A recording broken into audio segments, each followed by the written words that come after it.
Hello, I'm Aubrey Shepherd, and this is the 3rd of January 2011, and we're looking at Fayetteville High School construction site.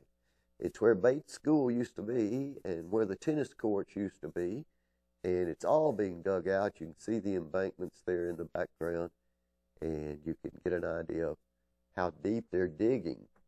And they're actually probably have already dug out some of the springs, although there's still some water running from one of the springs that came out directly from under Bates School. It runs down to the street and into the storm drain, and it goes directly into the town branch of the West Fork of the White River. Well, you can see some big old machines, and you can get an idea of how fast they're working, because these pictures are shot click, click, click here in some cases, as fast as I could shoot them, and they were made on the 3rd of January 2011, late morning or early afternoon, I guess.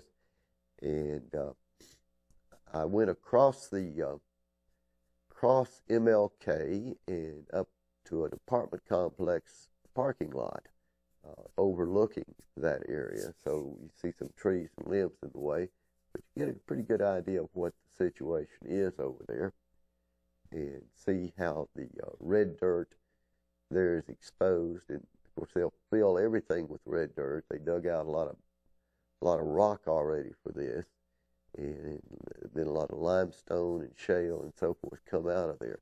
But that's one of those primarily limestone bedrock areas where you did have running water beneath them, springs and caverns and so forth, and you won't be seeing those again, and the water's being rerouted to some degree, but it's all going to go downhill, downstream into the town branch of the West Fork of the White River if it leaves there on the surface.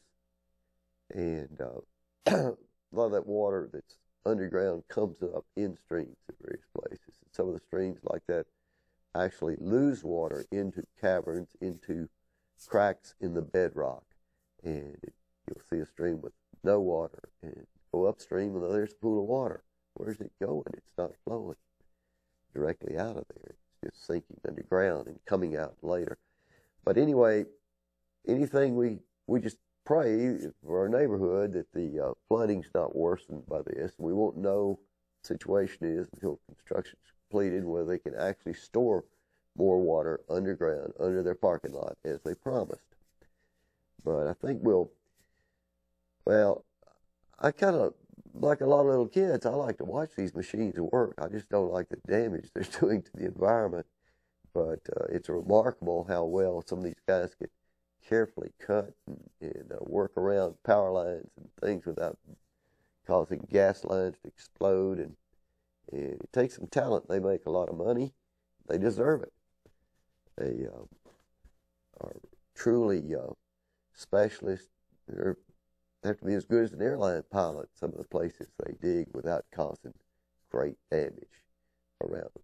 But just anywhere you disturb the soil, remember, and go down to the bedrock especially, you're changing the environment. There are living things that depend on the environment as it was when human beings showed up here in mass, started using machines and so forth. So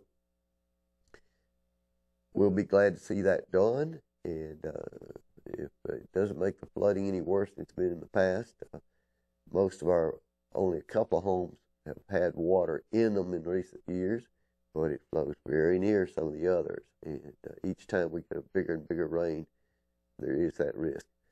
Red dirt, ugly. God put it deep underground, and mankind digs it out, and I don't know whether God likes us to dig up something that he's hidden that was that ugly.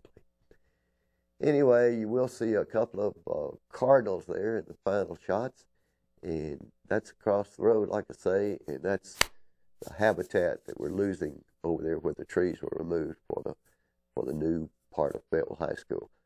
Till next time, this is Aubrey Shepherd asking you to do your part to help keep the water clean, the air pure, and the woods green. See ya.